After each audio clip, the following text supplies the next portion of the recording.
lagi di channel Aksara TV Kreatif. Pada video kali ini, saya akan membahas terkait teks prosedur Bahasa Indonesia kelas 7.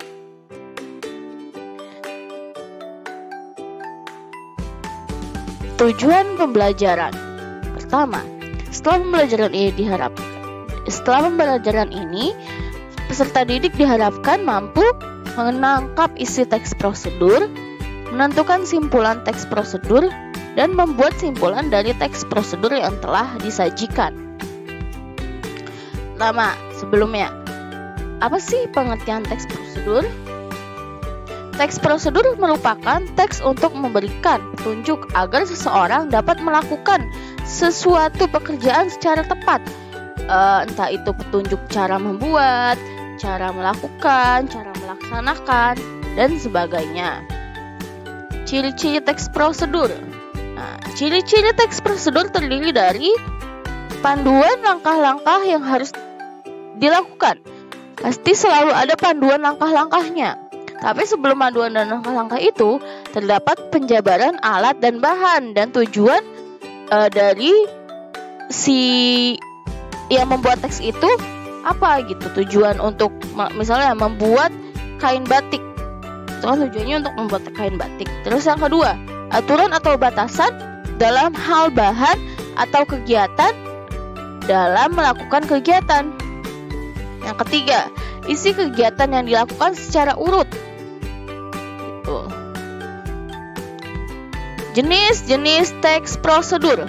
Pertama, terdapat teks prosedur untuk memandu cara menggunakan atau memainkan suatu alat musik. Cara memainkan suatu alat musik, cara menggunakan alat tersebut. Yang kedua, teks prosedur untuk memandu cara membuat. Ada bahan, cara, dan langkah.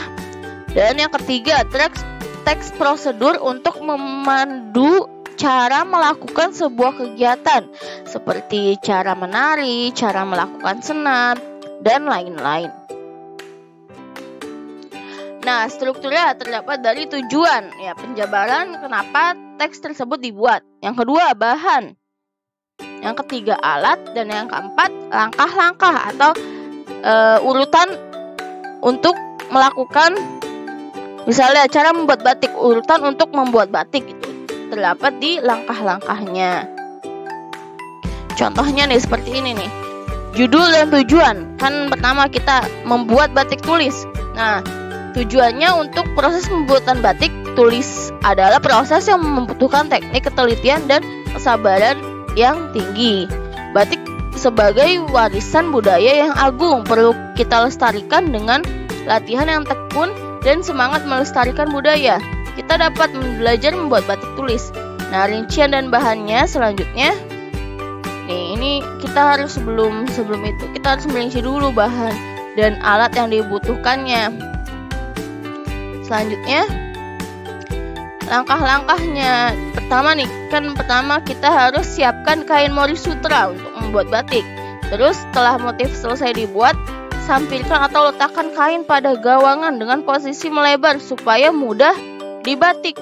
Nah, itu langkah-langkahnya sampai akhir ya, harus secara urut. Oke. Nah, kalian bisa baca dulu ini.